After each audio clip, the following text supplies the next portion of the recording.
Todas as madrugadas a encontravam dormindo entre as caixas do galpão.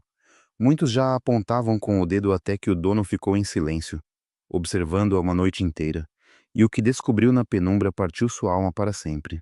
O rangido do portão metálico quebrou o silêncio do amanhecer e com ele desfez-se também a única coisa que Rosa Santos tinha seu esconderijo.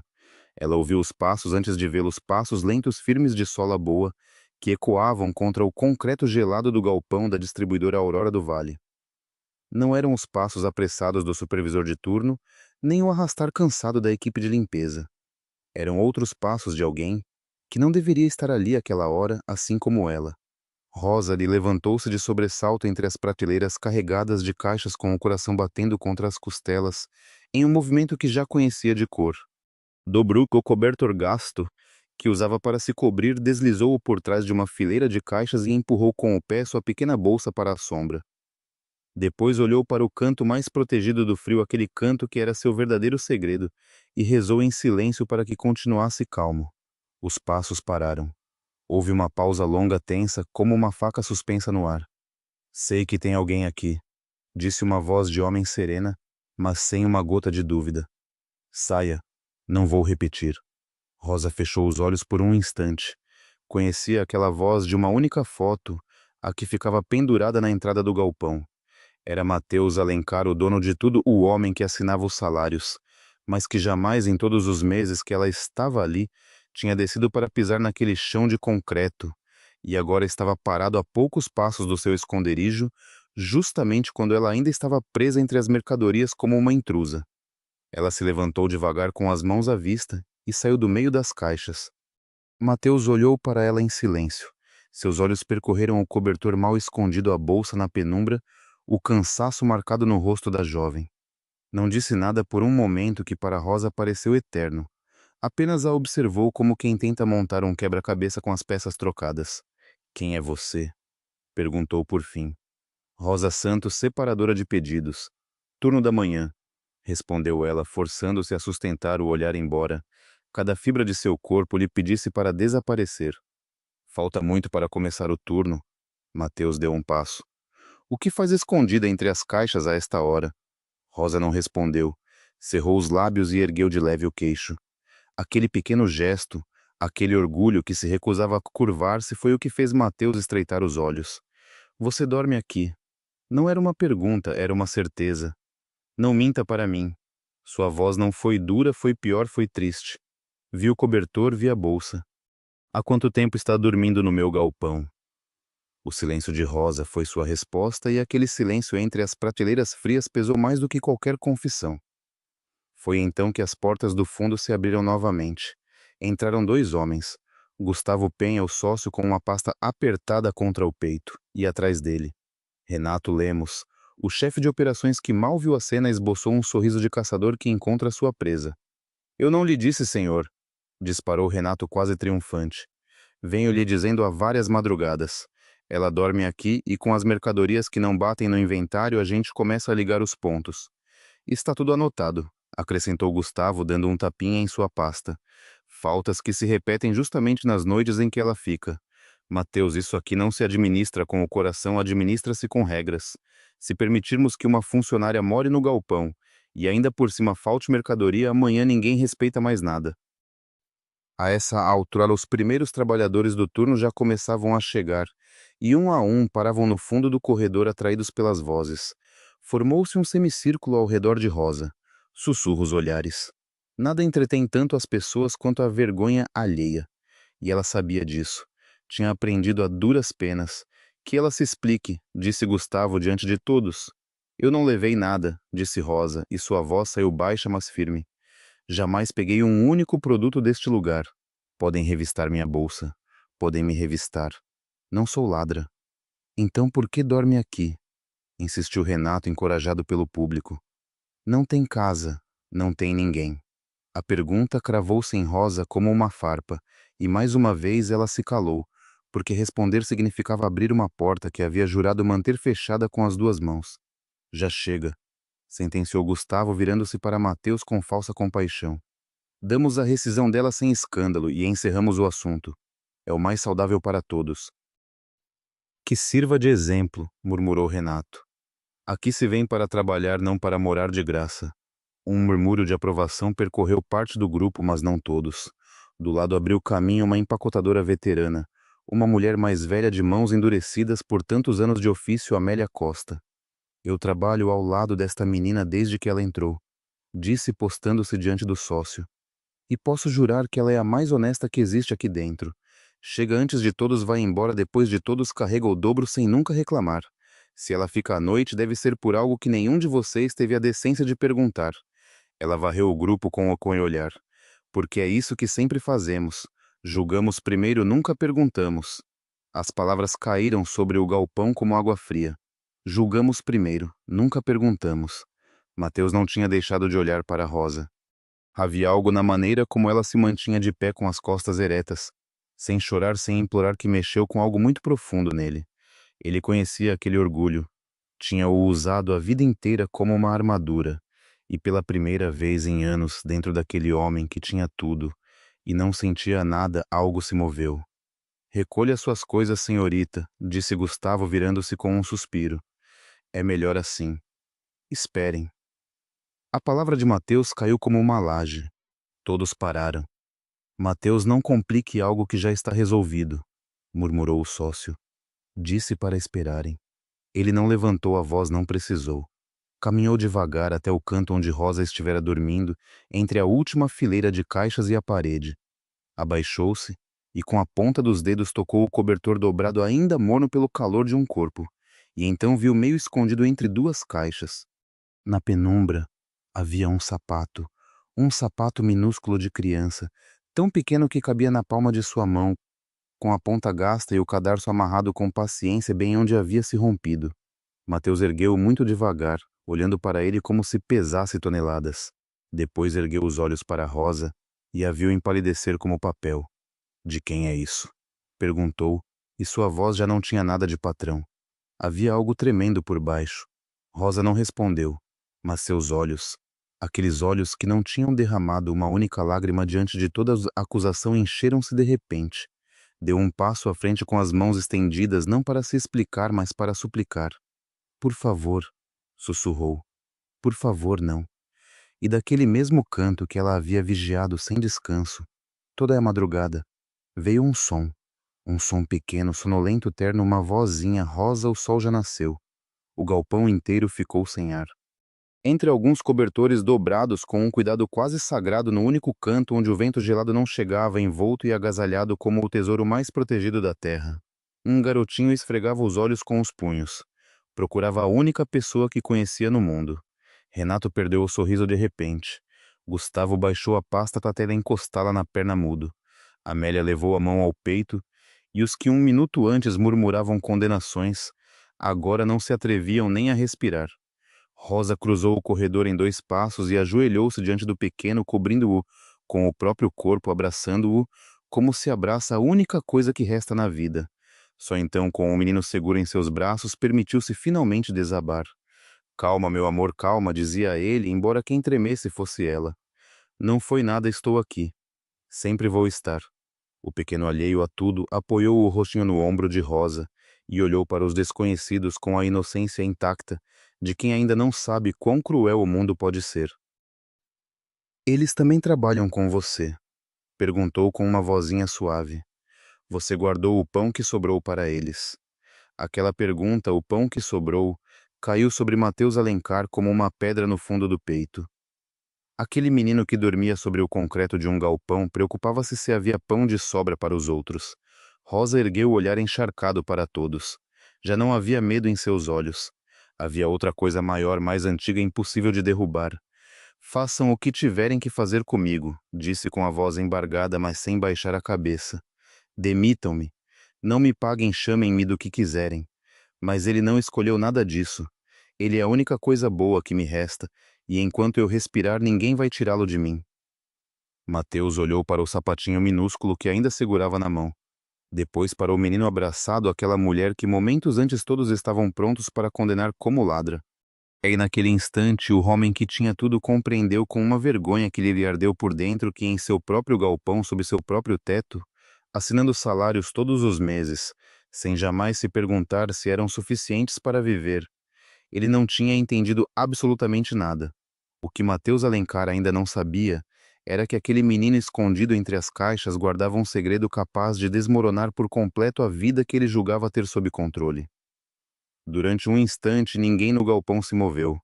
O único som era a respiração compassada do menino e o zumbido distante das luzes do teto. Foi Mateus quem quebrou o silêncio.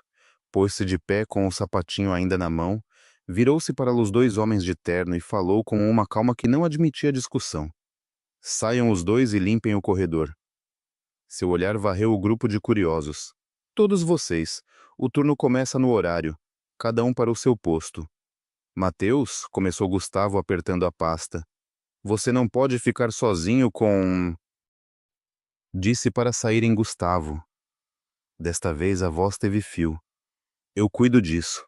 Renato abriu a boca para protestar, mas Amélia já se colocara entre ele e Rosa de braços cruzados e com aquela dureza serena de quem não teme ninguém. O chefe de operações bufou, girou nos calcanhares e retirou-se. Gustavo o seguiu não sem antes lançar a Mateus um olhar longo e carregado de aviso. O semicírculo desfez-se aos poucos, os murmúrios se apagaram, e no canto mais protegido do frio, restaram apenas 4 Rosa ajoelhada, o menino agarrado ao seu pescoço, Amélia de guarda e Mateus, que pela primeira vez na vida não sabia o que fazer com as mãos. Como você se chama? Perguntou ao pequeno abaixando-se devagar para ficar à sua altura. O menino olhou para ele com aqueles olhos enormes que ainda não tinham aprendido a desconfiar. Tomás, disse. E você, Mateus, trabalha com a Rosa. Mateus engoliu em seco. Trabalhar. Como se ele e aquela mulher estivessem do mesmo lado. Algo assim, respondeu. Ela é a melhor, declarou Tomás com a solenidade absoluta de uma criança. Ela me traz o pão da máquina e tampa meus ouvidos quando um caminhão grande passa porque faz muito barulho, e eu tenho medo. Rosa fechou os olhos. Cada palavra de tss era uma janela aberta à força para um mundo que ela quisera esconder de todos. Tomás chega, murmurou ajeitando-lhe o cabelo. O senhor está ocupado. Não estou ocupado, disse Mateus em voz baixa sem desviar os olhos do menino. Ele é seu filho. É meu irmão. A palavra caiu seca sem adornos. Rosa pôs-se de pé com o pequeno nos braços e finalmente enfrentou Mateus de igual para igual. É meu irmão, repetiu. E não tenho mais ninguém nem ele a mim. Então, se vai perguntar, pergunte tudo de uma vez, porque não pretendo passar por isso 2 vezes. Mateus a observou.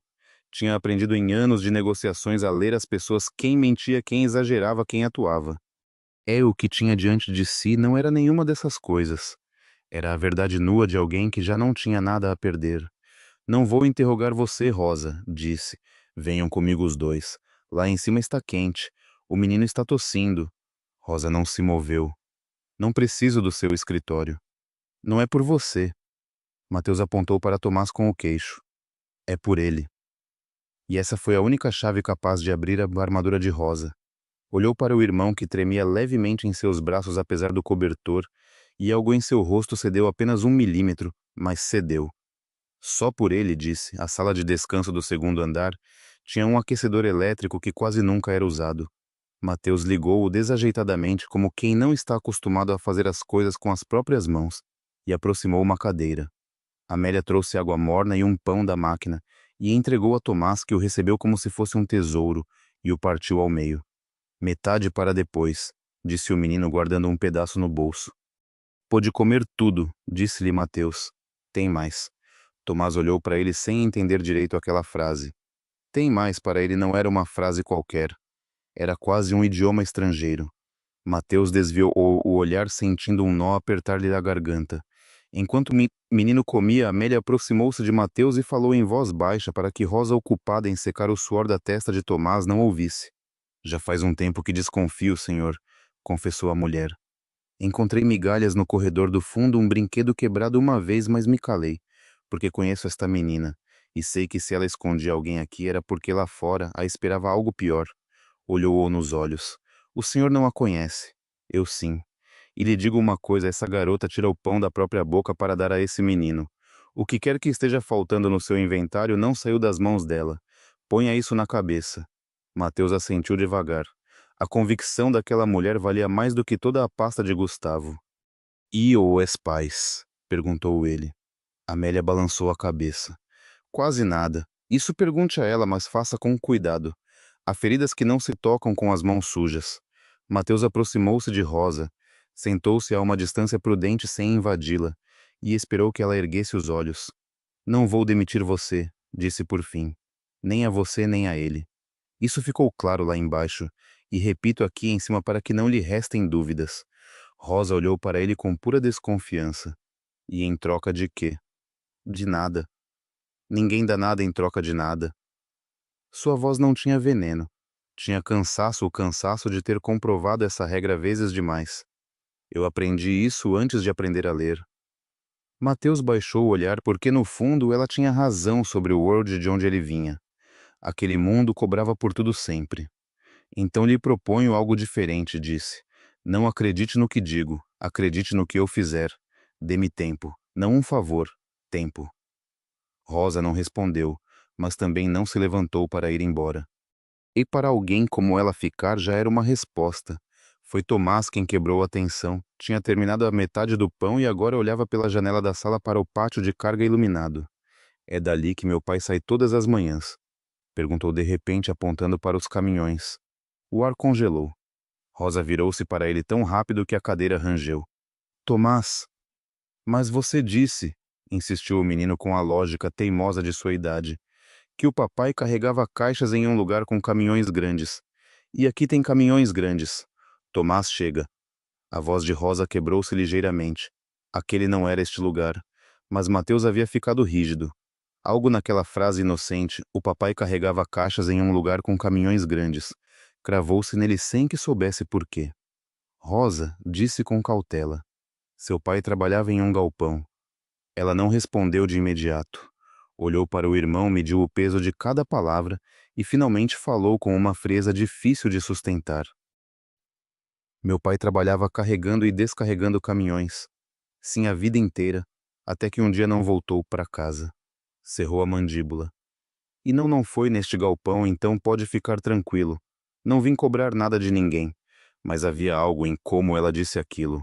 Aquele "não foi neste galpão", dito rápido demais, firme demais, soou menos como uma verdade, e mais como uma porta fechada com força. Mateus não insistiu. Não ali não diante do menino, mas gravou cada palavra. Naquela manhã não demitiu ninguém. Disse a Rosa que fizesse seu turno normalmente, que Tomás poderia ficar na sala de descanso com Amélia, e que ninguém voltaria a incomodá-los. Rosa aceitou apenas porque não tinha outra opção, e desceu para o seu posto de cabeça erguida, ignorando os olhares, separando pedidos com as mãos trêmulas e o coração apertado. Mateus, por sua vez, subiu para o escritório e não trabalhou em nada. Ficou de pé diante da janela, olhando o pátio de carga sem realmente vê-lo, com o sapatinho de Tomás ainda no bolso do peito onde pesava como uma pedra. Não foi neste galpão. Mas ele sabia de algo que Rosa não sabia que ele sabia. Sabia que sua empresa anos atrás, quando ainda era administrada por seu antecessor, e ele apenas herdava o sobrenome, tivera outro galpão, um mais antigo, mais precário do outro lado da cidade. Um galpão que fecharam de repente sem aviso, mandando dezenas de trabalhadores para a rua de um dia para o outro. Ele nunca tinha perguntado os detalhes. Nunca havia se importado. Os números diziam que fechar era conveniente e os números bastavam. Pela primeira vez, esses números tinham um rosto. Ao cair da tarde, quando Rosa terminou seu turno e subiu para buscar Tomás Mateus, tomou uma decisão que não contou a ninguém. Naquela noite não iria embora.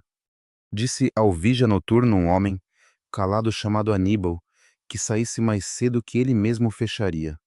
Apagou as luzes de seu escritório, sentou-se na escuridão ao lado da janela que dava para o galpão e esperou não para flagrar Rosa ou acusá-la, mas para entender com os próprios olhos a vida que vinha acontecendo sob o seu teto, enquanto ele dormia em sua cama vazia do outro lado da cidade. A vigília começou quando o último trabalhador registrou sua saída e de seu canto escuro, Mateus a viu. Rosa, cruzando o galpão na penumbra, com Tomás pela mão em direção ao canto do fundo. Viu-a desdobrar o cobertor com um cuidado quase cerimonial. Viu-a tirar da bolsa não produtos roubados, mas uma caixinha de biscoitos quebrados daqueles que o galpão descartava por virem danificados de fábrica e distribuí-los como se fossem um banquete. Viu-a contar-lhe uma história em voz baixa, imitando vozes até o menino rir, e então a viu fazer algo que parou seu coração. Rosa enfiou a mão no fundo da bolsa e tirou um pequeno objeto plastificado gasto pelo toque de 1000 mãos. Entregou-o a Tomás, e o menino o apertou contra o peito como fazia todas as noites, como quem abraça alguém que já não está ali. Da escuridão, Mateus forçou a vista. Era um crachá, uma antiga credencial de identificação de funcionário. Não conseguia ler o nome, mas conseguiu ver mesmo na penumbra o logotipo impresso no canto, um logotipo que ele conhecia melhor do que a própria assinatura, porque o herdara junto com todo o resto. Era o logotipo de sua empresa. Mateus Alencar ficou paralisado na escuridão, com a respiração suspensa e uma única certeza abrindo caminho fria e terrível. No centro do peito, o pai daquelas duas crianças não tinha trabalhado em um lugar qualquer com caminhões grandes. Tinha trabalhado para ele. Mateus não dormiu naquela noite. Não se moveu de seu canto escuro, até que a respiração de Tomás se tornou compassada e profunda, e Rosa, vencida pelo cansaço, deixou a cabeça cair contra a parede com a mão ainda apoiada no peito do irmão, vigiando-o mesmo em sonhos. Viu-os dormir, e pela primeira vez, em muitos anos, aquele homem que tinha tudo, sentiu-se o ser mais pobre do mundo. Guardou silêncio, desceu pela escada lateral para não acordá-los e saiu para o pátio de carga. O ar gelado bateu em seu rosto. Tirou do bolso o sapatinho remendado e girou entre os dedos várias vezes, como se esperasse que ele lhe confessasse a verdade. O crachá com o logotipo de sua empresa queimava em sua memória mais do que em suas mãos. Não podia perguntar a Rosa, ainda não.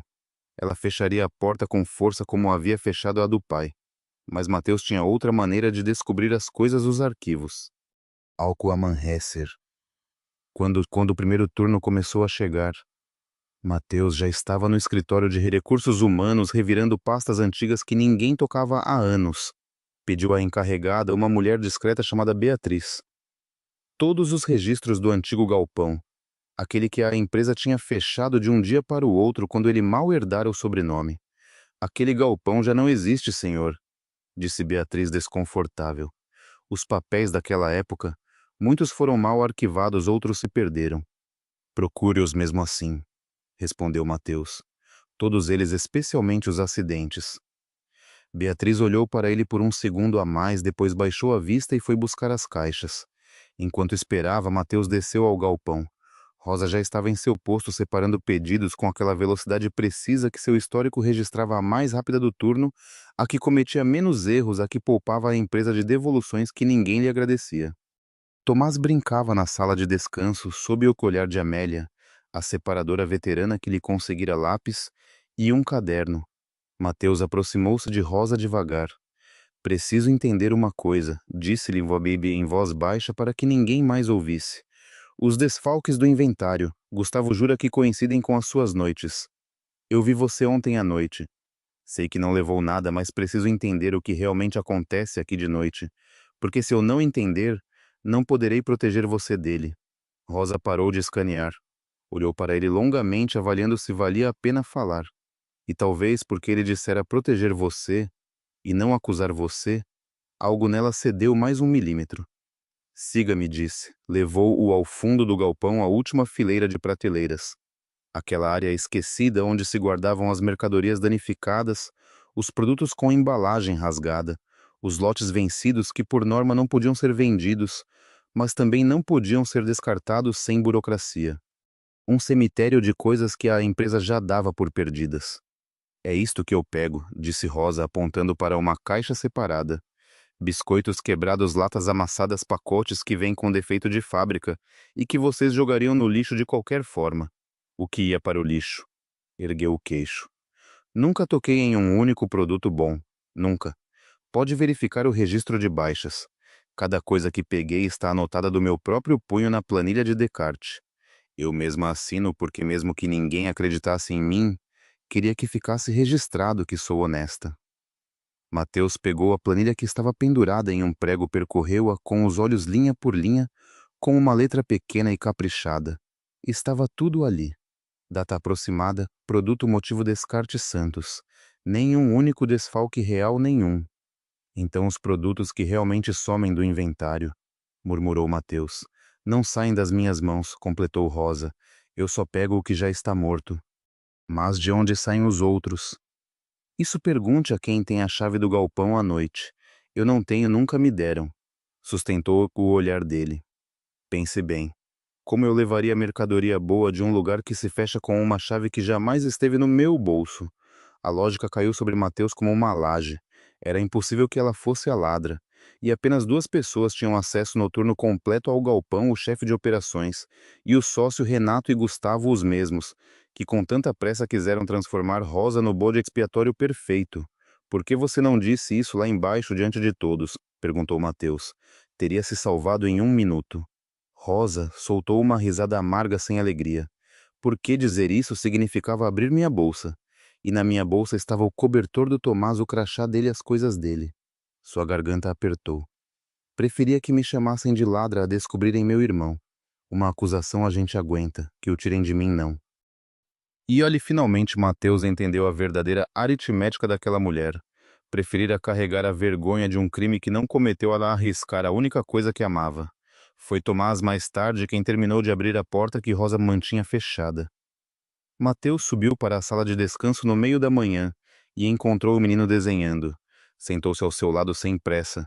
Amélia, com um gesto discreto, retirou-se para a porta para dar-lhes espaço, mas sem perdê-los de vista. "O que você está desenhando?" perguntou Mateus. "Minha casa", disse Tomás orgulhoso, mostrando uma folha cheia de rabiscos. "Esta é a Rosa, este sou eu. E este..." apontou para uma figura maior no topo cercada de pontinhos amarelos. "É meu pai.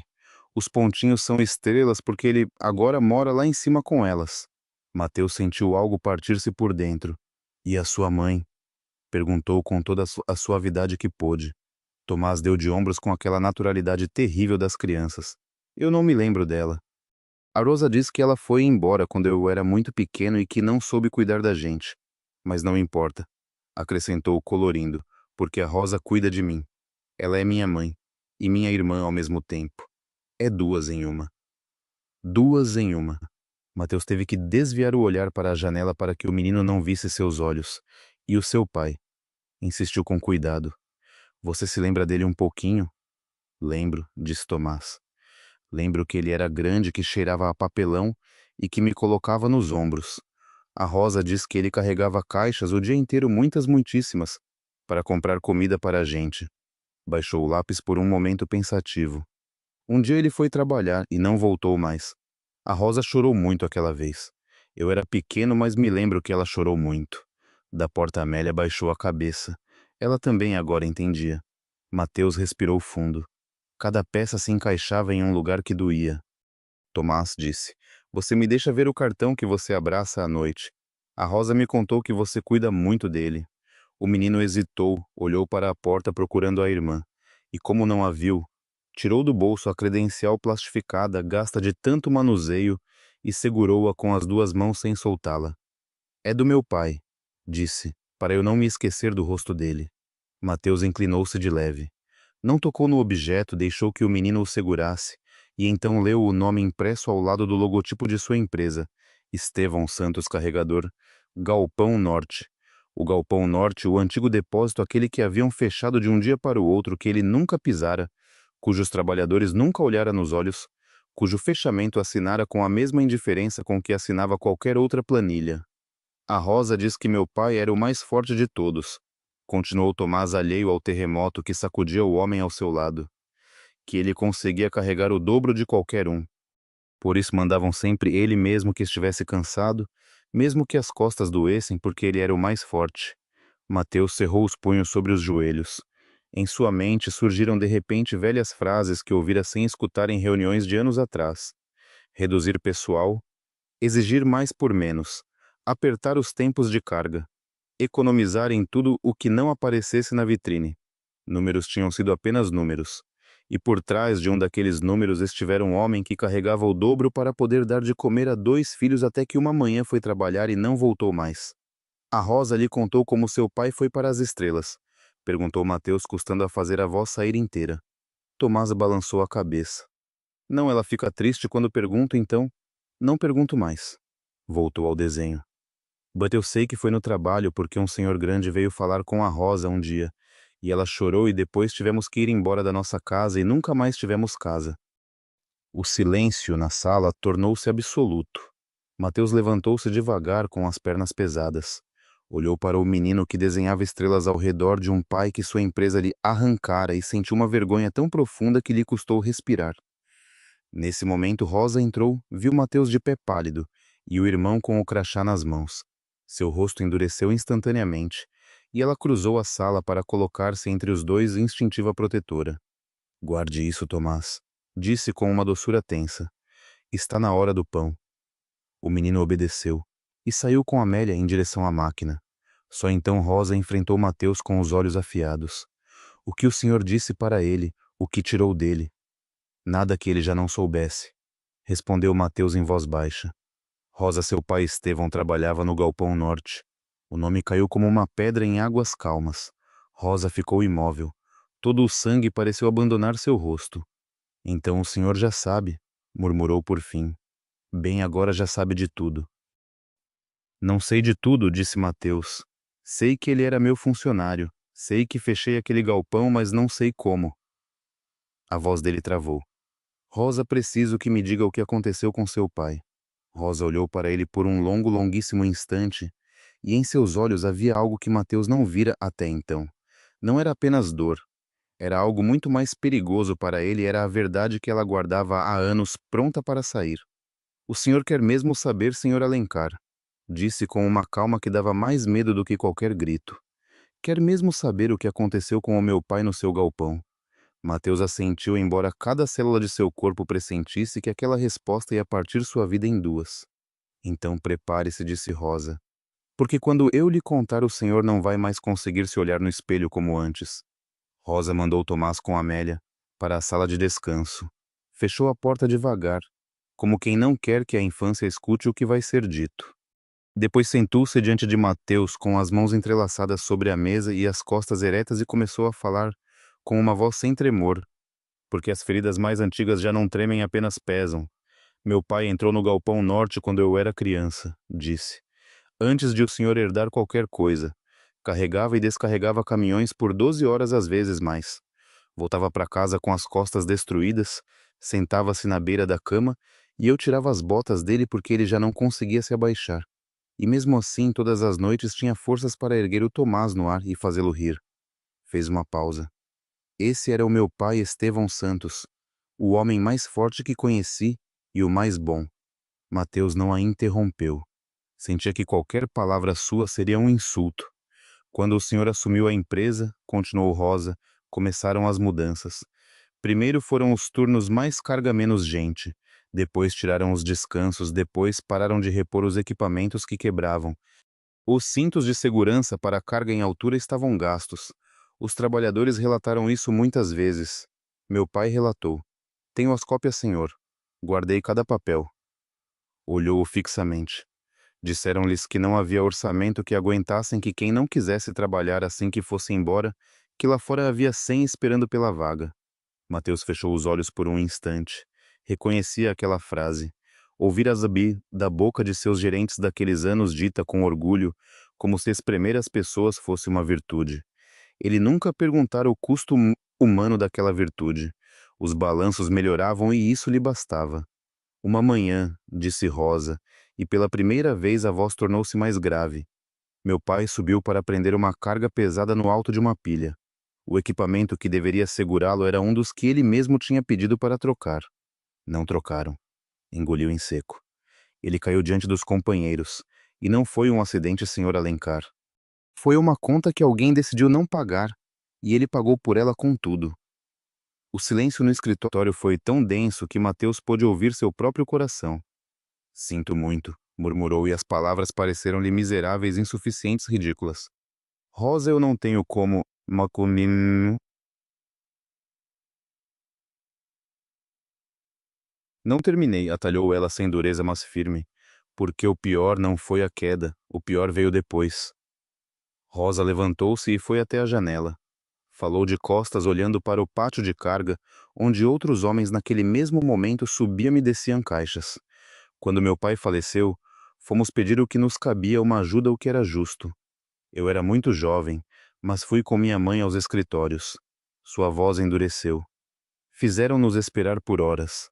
E no final saiu um homem de terno com uma pasta muito amável, muito correto, e nos explicou com palavras suaves que a empresa não era responsável, que meu pai tinha sido negligente, que tinha subido sem seguir o protocolo.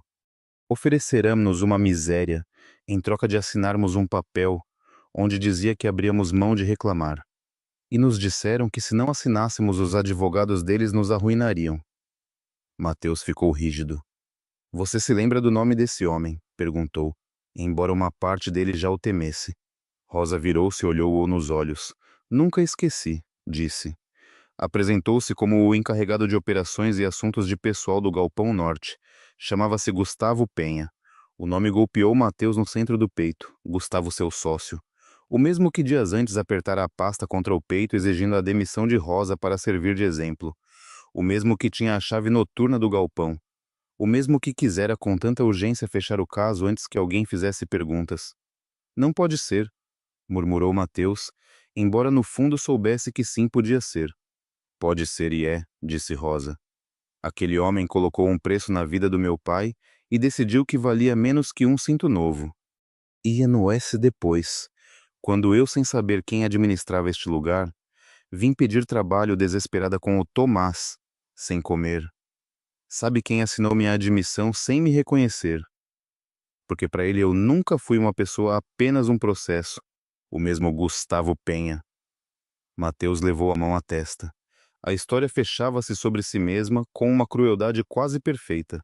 A filha do homem que haviam deixado cair terminara dormindo anos depois entre as caixas da mesma empresa, escondendo o irmão do mesmo homem que os tinha arruinado. Por quê? Perguntou Mateus com a voz embargada. Por que veio trabalhar aqui no meio de tanta gente, logo aqui sabendo o que aconteceu? Rosa olhou para ele, e sua resposta foi tão simples que doeu. Porque o orgulho não enche a barriga de uma criança, disse. Porque o Tomás precisava comer, e este era o único lugar que me dava trabalho sem exigir estudos ou referências. Odiar vocês não ia nos dar de comer. Trabalhar sim. Então engoli. Tudo baixei a cabeça. Limpei o nome desta empresa com o meu suor todos os dias, sabendo o que fizeram ao meu pai. Porque é isso que uma mãe faz mesmo, não sendo a mãe mesmo, sendo apenas uma irmã de 20 e poucos anos que ficou sozinha com um bebê e um sobrenome desfeito. Foi naquele instante que Mateus Alencar compreendeu que estava diante de uma grandeza que todo o seu dinheiro jamais poderia comprar. Não disse nada por um longo tempo. Depois levantou-se e foi até o arquivo que Beatriz lhe trouxera naquela manhã e tirou uma pasta amarelada. Abriu-a sobre a mesa com mãos que não lhe respondiam direito. Ali estava o relatório interno do Galpão Norte daqueles anos, e entre as páginas uma que lhe gelou o sangue. Um relatório de risco sobre os equipamentos de segurança gastos assinado por vários carregadores. Um dos nomes escrito com a letra trabalhosa de um homem que aprendera a ler depois de grande era Estevão Santos, e grampeada atrás a resposta oficial. Uma nota breve e fria que negava a substituição dos equipamentos por ajuste orçamentário assinada e autorizada pelo encarregado do galpão Gustavo Penha. Mateus passou para a página seguinte e encontrou algo ainda pior: o acordo de renúncia que haviam feito a família assinar a miséria oferecida, e ao pé da página, ao lado da assinatura trêmula de uma viúva desolada, outra vez, a mesma assinatura correta e elegante de seu sócio. Todo este tempo, murmurou Mateus, esteve sob o meu próprio teto, a prova guardada, arquivada, mal escondida, e eu nunca a procurei, nunca quis ver. Ergueu os olhos para Rosa, e pela primeira vez na vida um homem de sua posição deixou que outra pessoa o visse desabar. Eu assinei o fechamento daquele galpão Rosa sem ler uma única destas páginas. Confiei nos números que o Gustavo me apresentava e esses números foram escritos com a vida do seu pai. Rosa não respondeu imediatamente. Observou com uma mistura estranha de dureza e por baixo algo que se parecia perigosamente com pena. Eu já sabia, disse por fim. Sabia que o senhor não fez isso com as próprias mãos. Homens como o senhor nunca fazem com as próprias mãos. Assinam, olham para o outro lado. Deixam que os outros façam o trabalho sujo e depois dormem tranquilos, porque não viram nada. Sua voz baixou. Isso para uma filha, às vezes dói mais do que o golpe direto, porque o golpe tem um rosto, a indiferença não tem nenhum. A indiferença não tem rosto. Mateus baixou a cabeça.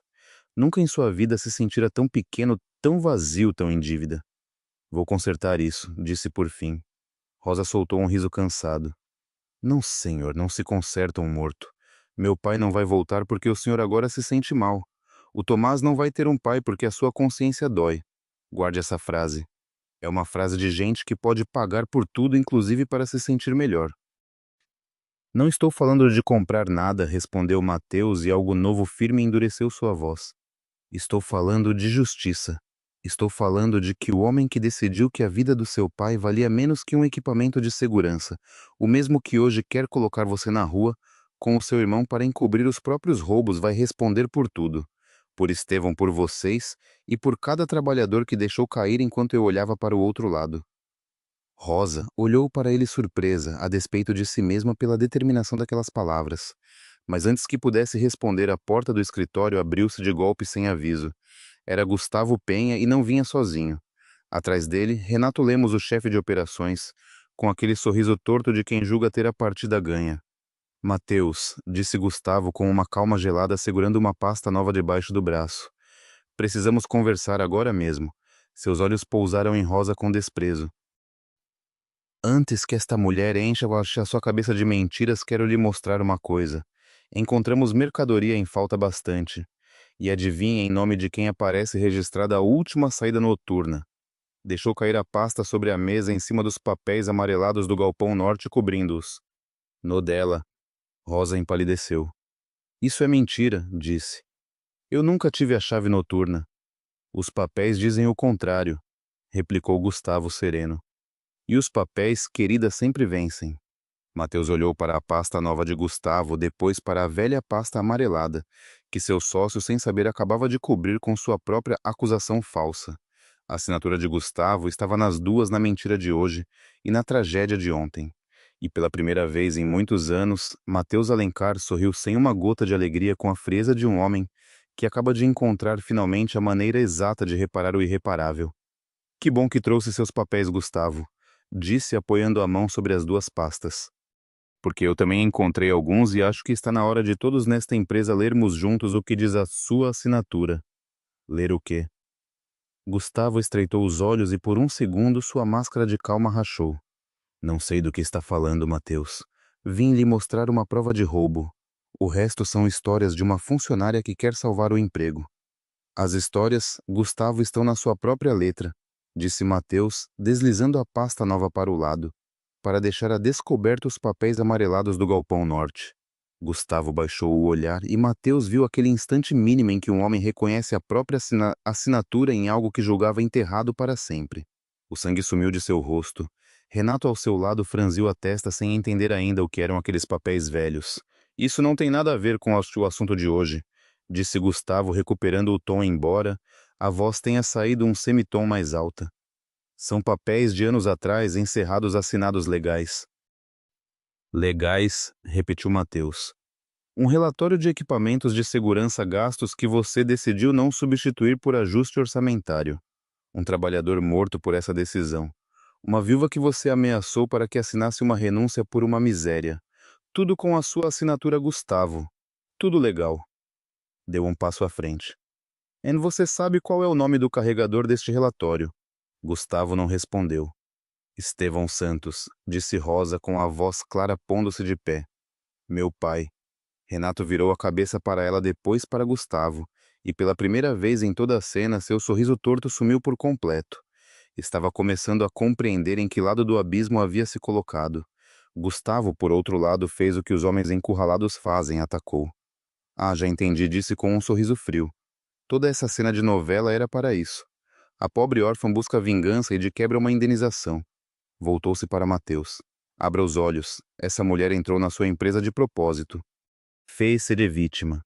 Escondeu uma criança no galpão para dar pena no dia em que fosse descoberta. Tudo calculado.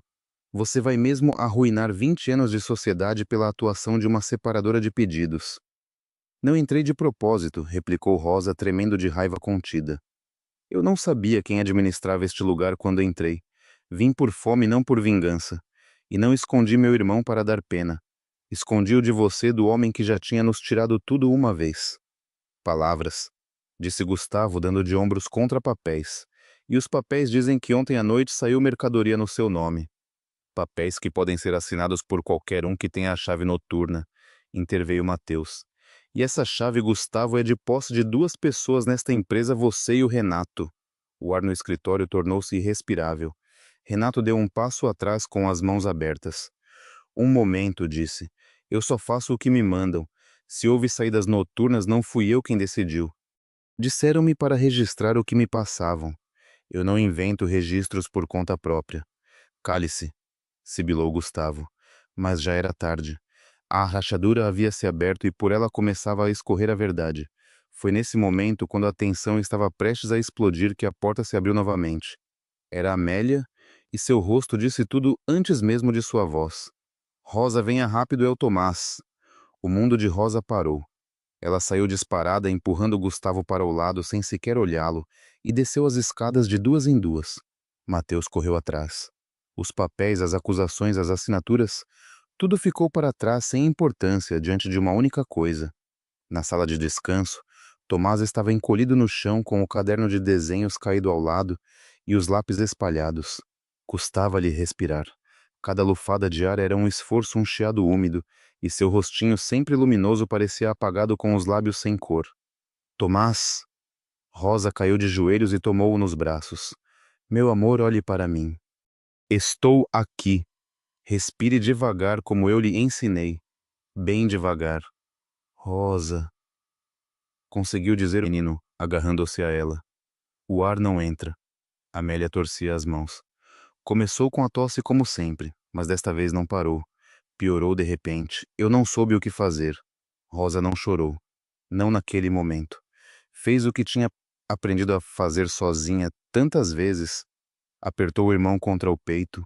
Falou-lhe baixinho. Esfregou-lhe as costas para o ar entrar. Mas Mateus, que a observava, viu em seus olhos algo que nunca tinha visto antes, verdadeiro terror.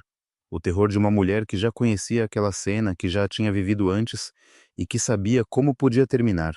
Isso já aconteceu com ele, disse Mateus, compreendendo. Não é a primeira vez. Rosa assentiu de leve sem parar de ninar o menino. Toda vez que faz frio, toda vez que dormimos onde não devemos. Os pulmões dele são fracos desde bebê. Levei-o uma vez ao hospital público. Esperamos a noite toda. Deram-me um papel e um remédio que não consegui comprar inteiro. Sua voz quebrou-se pela primeira vez. Racionei as doses para durar. Por isso ele nunca cura de verdade. Por isso voltamos sempre ao mesmo.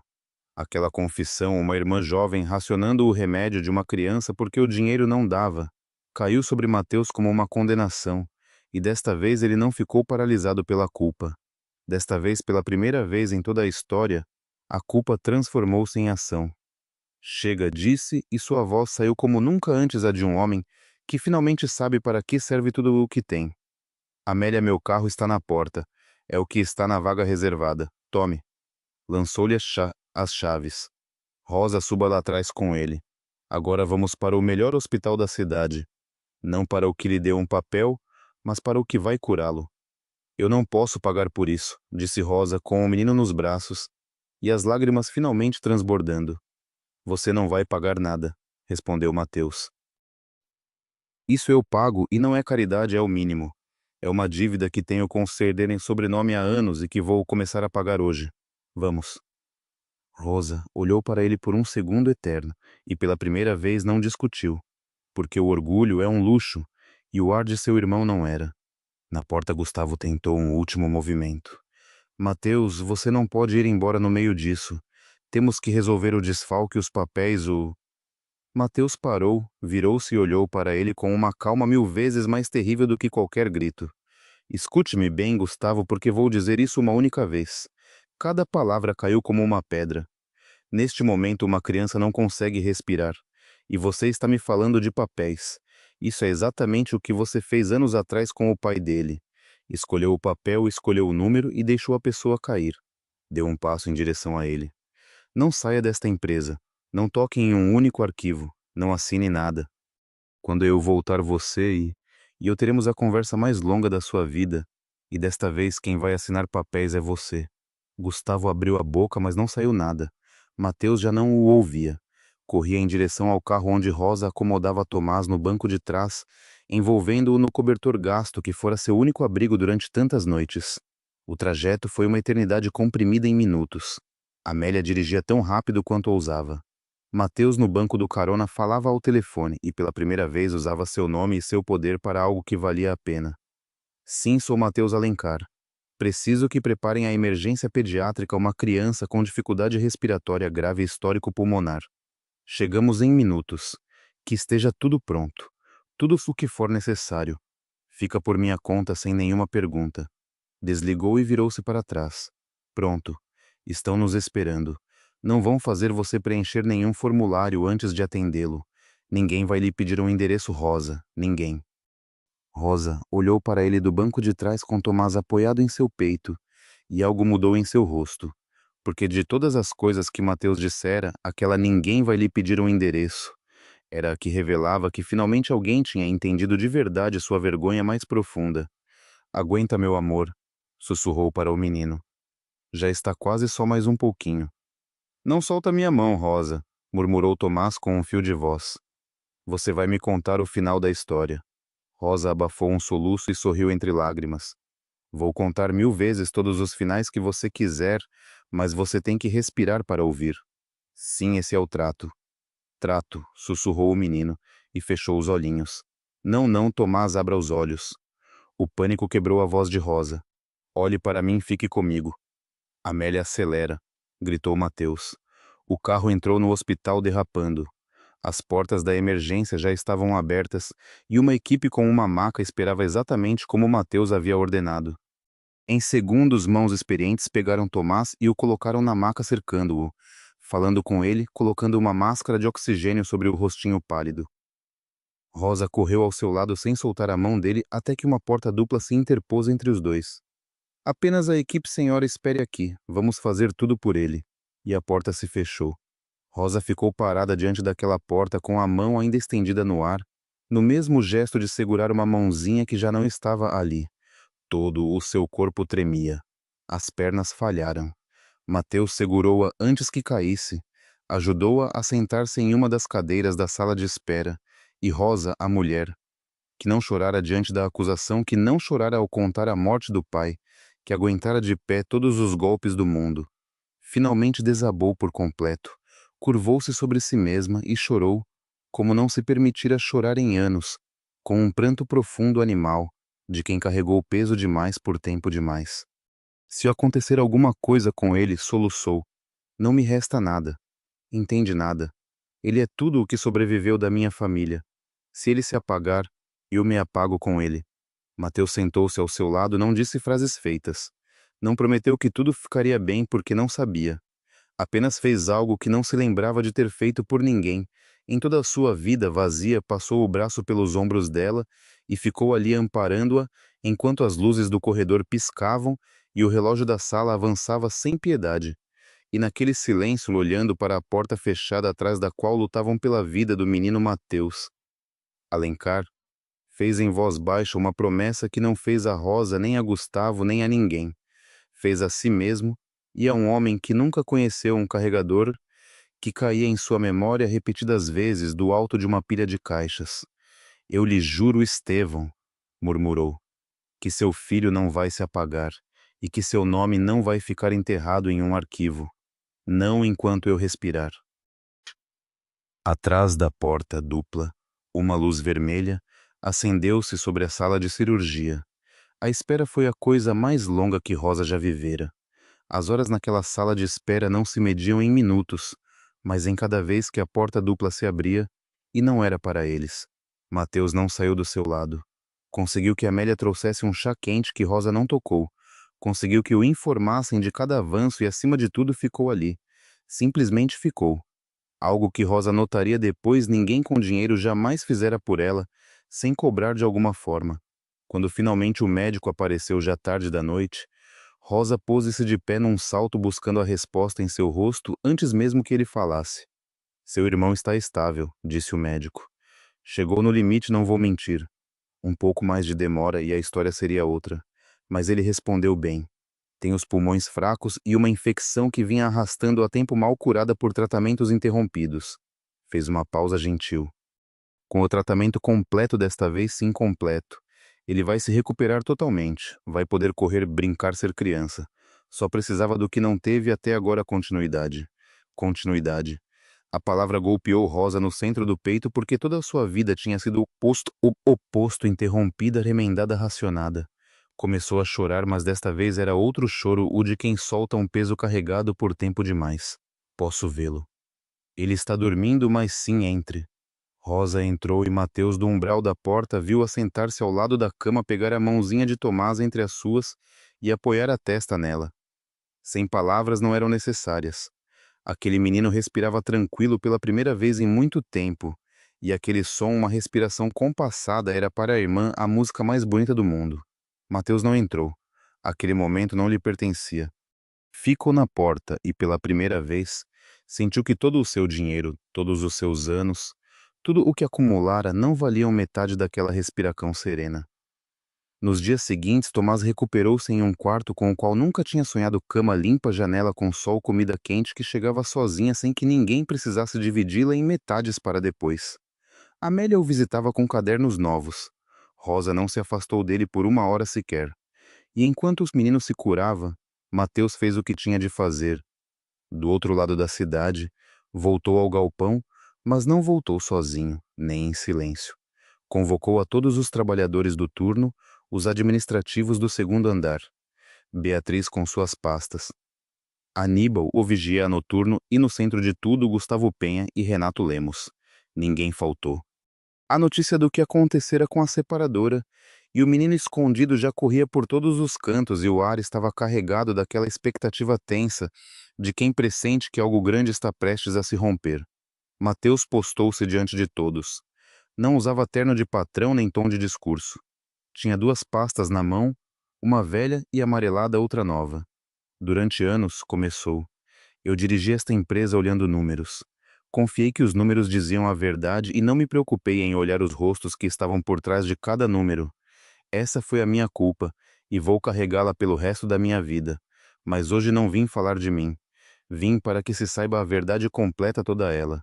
Abriu a pasta amarelada. Anos atrás, esta empresa tinha outro galpão. O Galpão Norte, um lugar onde se carregavam caminhões com equipamentos de segurança que estavam gastos e que os trabalhadores pediram para substituir por escrito muitas vezes. Ergueu uma folha. Este é um desses pedidos assinado por um carregador chamado Estevão Santos. Ergueu outra. E esquece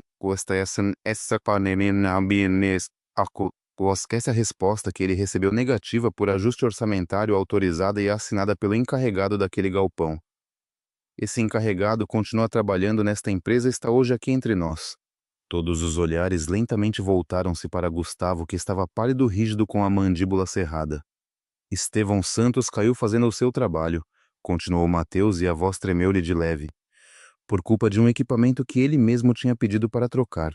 Deixou 2 filhos. Um deles é a mulher que há alguns dias neste mesmo lugar quiseram colocar na rua, chamando-a de ladra. Um murmúrio de espanto percorreu as pessoas. Amélia lá no fundo assentiu devagar, com lágrimas nos olhos. Isso é uma interpretação, disparou Gustavo, dando um passo à frente, defendendo-se com a única linguagem que conhecia. Foi um acidente. Houve uma investigação na época. Tudo foi encerrado conforme a lei. Você está usando uma tragédia antiga para justificar um roubo novo. Porque o fato concreto, Mateus, o de hoje, é que falta mercadoria, e há um registro noturno no nome dessa mulher. Isso nenhum papel velho apaga. Você tem razão, disse Mateus com uma calma inesperada. Falemos do roubo novo. Abriu a segunda pasta. Rosa Santos nunca teve a chave noturna do galpão. Nunca. Está documentado. Jamais lhe foi entregue. É materialmente impossível que ela tirasse mercadoria boa de um lugar fechado à chave que nunca esteve em suas mãos. Olhou para as pessoas. Apenas 2 pessoas têm essa chave. E esta manhã pedi a Beatriz que cruzasse os registros de saídas noturnas com os turnos reais de cada um. Os horários em que se assinaram essas saídas não coincidem com nenhuma noite em que Rosa esteve no prédio. Coincidem com outras com as de quem realmente tinha a chave. O silêncio era absoluto. Gustavo abriu a boca, mas foi outra voz que se ergueu. E eu só anotava o que ele me dava. Todos se viraram. Era Renato, estava tremendo, mas falou. O senhor Penha me passava as planilhas já prontas, disse sem olhar para Gustavo. Dizia-me em nome de quem lançá-las. Eu assinava porque ele é o sócio, porque tinha medo de perder o emprego. Na última disse para eu colocar no nome da separadora nova a que dormia no galpão, porque de qualquer forma a demitiríamos. Baixou a cabeça. Eu sabia que estava errado e me calei. E por me calar quase mandam para a rua uma mulher e uma criança doente. Vou ter que viver com isso. A confissão caiu como uma sentença. Gustavo olhou ao redor e encontrou pela primeira vez uma parede de rostos que já não tinham medo dele, mas algo pior, desprezo. Vocês não entendem nada de dirigir uma empresa. Cuspiu, perdendo finalmente a compostura. Tudo o que vem aqui, cada salário que recebem, existe porque alguém toma as decisões difíceis.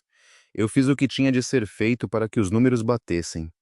Sempre fui eu que sujou as mãos para que este lugar sobrevivesse. Não, disse Mateus, e sua voz cortou o ar.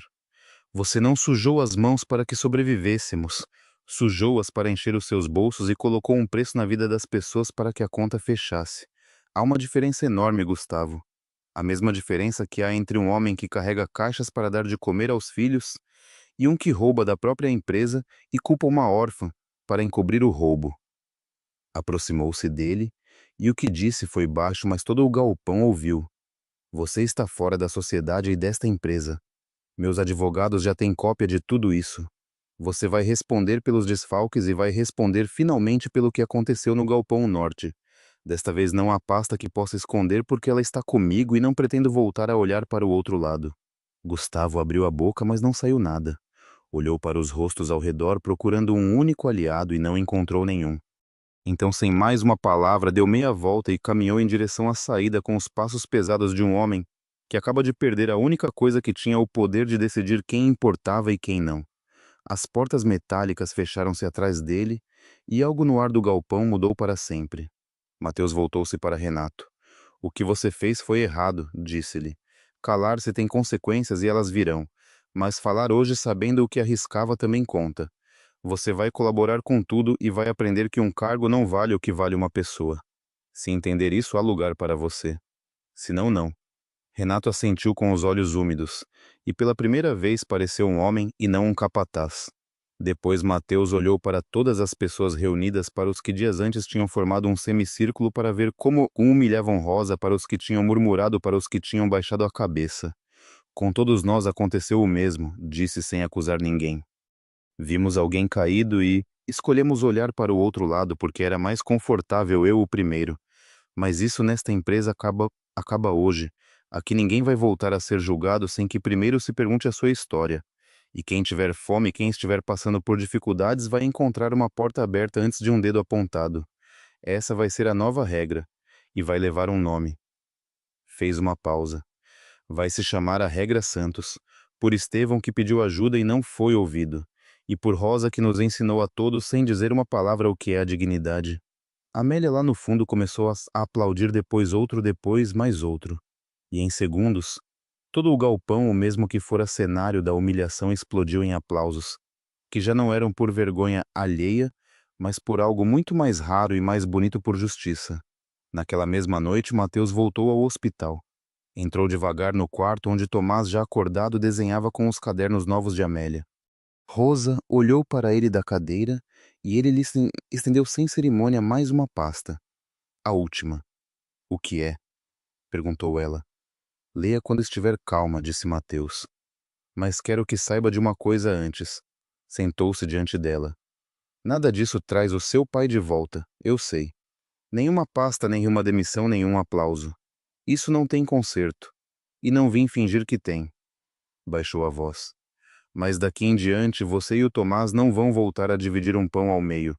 Não enquanto eu respirar isso, também lhe juro. Rosa baixou o olhar para a pasta que tremia em suas mãos, e da cama, alheio a tudo, Tomás ergueu seu desenho novo. Olhem, disse contente com a voz já sem chiados. Desenhei o papai de novo. Mas agora ele não está sozinho lá em cima com as estrelas. Apontou para uma figura nova ao lado da de Estevão. Coloquei um amigo para acompanhá-lo, um senhor grande que nos ajudou. Rosa ergueu os olhos devagar para Mateus, e ele que entrara naquela história, como o dono frio que assinava números, sem olhar sentiu um nó fechar-lhe a garganta diante da única coisa que realmente em toda a sua vida tinha feito bem. Rosa abriu a última pasta naquela noite quando Tomás já dormia, e o hospital mergulhara naquele silêncio suave dos corredores vazios. Lá dentro não havia um cheque, não havia uma esmola. Havia papéis diferentes, um contrato de aluguel de uma casa pequena perto do galpão em nome dela, Rosa Santos, com o pagamento coberto como benefício de trabalho sem dívida, sem armadilha, com uma única condição escrita à mão, ao pé da página: vigente enquanto você quiser. A porta só se fecha pelo lado de dentro. Um plano de tratamento completo para Tomás já pago com acompanhamento até a alta definitiva, e uma carta de nomeação de cargo não o de separadora de pedidos, mas outro coordenadora de bem-estar do pessoal.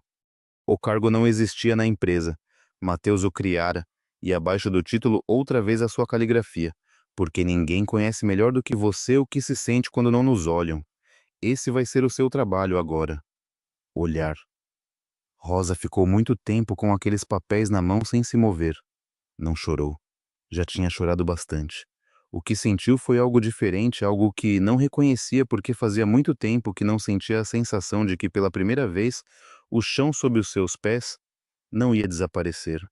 Na manhã seguinte, quando Mateus passou para ver o menino Rosa, o esperava de pé com a pasta fechada contra o peito. Não aceito, disse ela. Mateus parou surpreso. Rosa, deixe-me terminar. Ela ergueu a mão. Não aceito como presente. Não quero que um dia, quando isso já não o comover, o senhor possa tirar de mim. Já vivi isso. Olhou-o nos olhos, mas aceito como trabalho. Se o senhor criou esse cargo de verdade, se é um trabalho real, com responsabilidades reais, então sim, vou fazê-lo melhor do que ninguém. E vou lhe provar todos os dias que o senhor não me deu por pena eu o conquistei. Mateus olhou para ela e algo parecido com um sorriso, o primeiro de verdade em anos, cruzou seu rosto. É a única coisa que eu queria ouvir, disse. Não quero que aceite nada de presente. Quero que pegue o que sempre foi seu e ninguém lhe deu. Trato feito. Estendeu-lhe a mão como a um igual. E Rosa, a mulher que tinha aprendido que a confiança era um luxo impossível, apertou-a. A casa era pequena, mas era uma casa.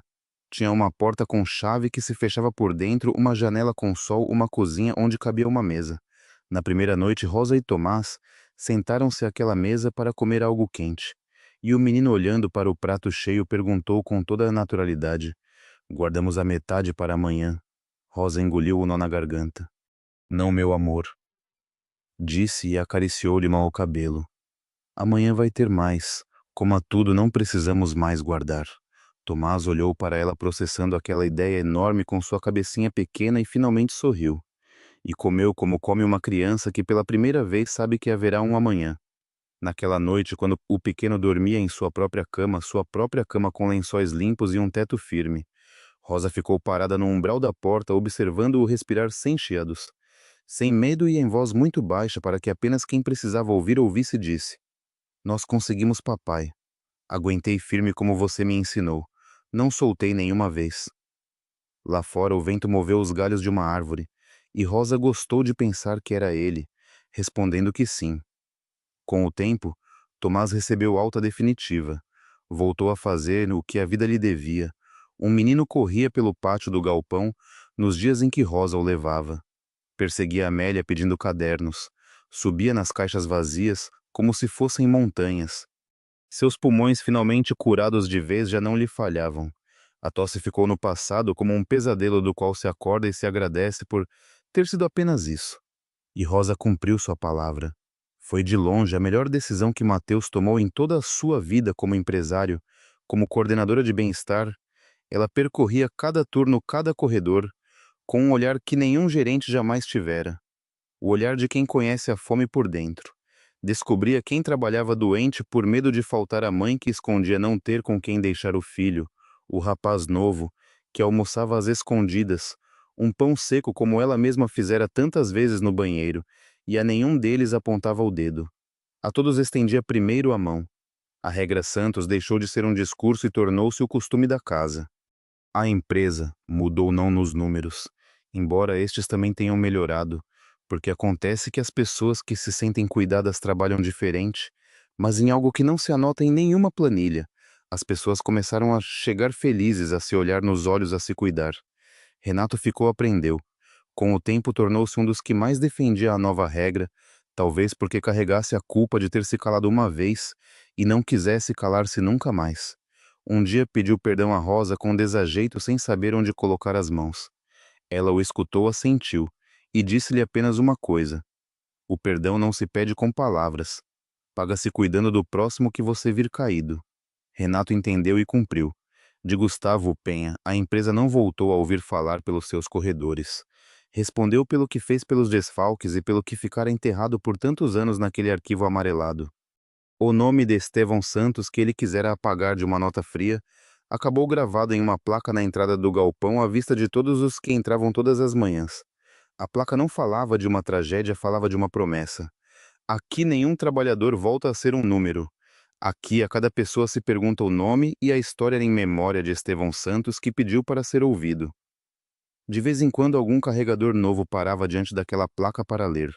E sem saber, sem conhecer o homem de quem falava, ia para o seu turno pisando um pouco mais firme, sentindo que naquele lugar pelo menos ele importava. Mateus também mudou. E essa foi a mudança mais silenciosa de todas. O homem que chegava de madrugada ao galpão apenas para não ficar sozinho em sua casa vazia deixou de precisar disso. Aprendeu os nomes, descia ao pátio, cumprimentava ou via. Começou a almoçar com as pessoas em vez de ficar apenas em seu escritório de vidro. E descobriu, numa idade em que já julgava que a vida não lhe traria surpresas, que a sensação de ser útil valia mais do que qualquer balanço. Uma tarde, já perto do fechamento, sentou-se com Rosa em um banco do pátio à sombra da árvore que crescia junto à entrada.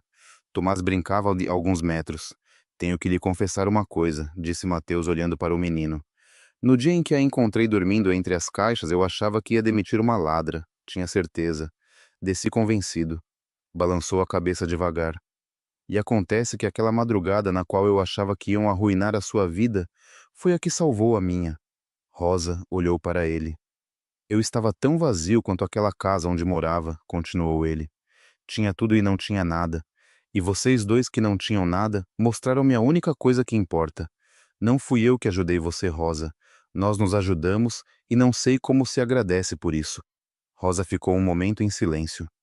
Depois disse com aquela sinceridade tranquila que havia conquistado: agradece-se fazendo exatamente o que o senhor está fazendo. Apontou com o queixo para o rapaz novo que cruzava o pátio. Aquele garoto chegou hoje. Ninguém o conhece ainda. Vá lá, pergunte o nome dele. Esse é o agradecimento. Mateus sorriu, levantou-se e foi fazer exatamente isso. E Rosa ficou no banco vendo-o caminhar em direção ao recém-chegado, e pensou que a vida às vezes tem uma maneira estranha de fechar os círculos. O homem que um dia não quisera olhar para o seu pai agora cruzava um pátio apenas para perguntar o nome a um desconhecido. O tempo passou. As estações giraram como sempre giram.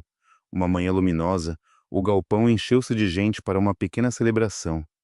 Tomás tinha começado a escola, uma escola de verdade, com uniforme material escolar e amigos, e quis levar suas duas pessoas favoritas a uma cerimônia, onde lhe entregariam um reconhecimento por ser o que mais ajudava os novos colegas. Como a Rosa, dissera o professor sem saber o peso daquelas duas palavras. Na primeira fila estavam eles Rosa, com os olhos brilhantes, Amélia aplaudindo antes da hora como sempre, e Mateus, que tinha cancelado tudo para estar ali, e que aplaudia com uma emoção que nenhum negócio jamais lhe arrancara. Quando Tomás subiu para receber o prêmio, procurou na plateia, encontrou os três e acenou com a mão. Depois, com a voz clara e forte de uma criança saudável, disse ao microfone algo que não estava no roteiro. Eu antes não tinha casa, e uma moça que é minha irmã cuidou de mim sempre mesmo quando a gente não tinha nada. Ela me ensinou que ajudar é o mais importante. Por isso eu ajudo os novos porque alguém me ajudou quando eu era o novo no mundo. O salão inteiro ficou em silêncio e depois explodiu em aplausos. Rosa chorou, mas era o melhor de todos os seus choros, o mais limpo, o que não doía. Procurou a mão de Mateus de um lado e a de Amélia do outro, apertou-as e compreendeu de uma vez por todas que a família nem sempre é a que o sangue nos dá, às vezes é a que a vida nos junta entre as caixas de um galpão, na madrugada mais fria, quando já não se espera nada de ninguém. Naquela noite de volta à casa, sua casa rosa, ajeitou Tomás na cama que dormiu abraçado ao velho crachá de seu pai, o mesmo de sempre gasto de tanto amor. "O papai está vendo a gente?" perguntou o menino meio dormindo. "Sempre", respondeu Rosa. "E está orgulhoso de nós dois." Apagou a luz. Ficou um momento no umbral da porta observando o irmão respirar tranquilo, seguro, com um teto firme sobre a cabeça e uma amanhã esperando por ele. É no silêncio daquela casa que finalmente era um lar. Rosa Santos, a mulher que um dia chamaram de ladra por dormir entre as caixas, para que o irmão não passasse frio, compreendeu que tinha vencido a única luta que realmente importava. Não a tinha vencido com ódio nem com vingança. Tinha-a vencido como o pai lhe ensinara, carregando o que precisava carregar, sem soltar nunca, até que do outro lado do cansaço, contra todas as expectativas, surgiu a luz. Porque existem pessoas que o mundo não vê passar, pessoas que carregam o fardo em silêncio, que se sacrificam sem aplausos, que dividem o pão ao meio para que outro coma. E, no entanto, são essas pessoas, as humildes, as que aguentam as que amam, sem se render, que sustentam com suas mãos cansadas o que de mais sagrado existe sobre a terra: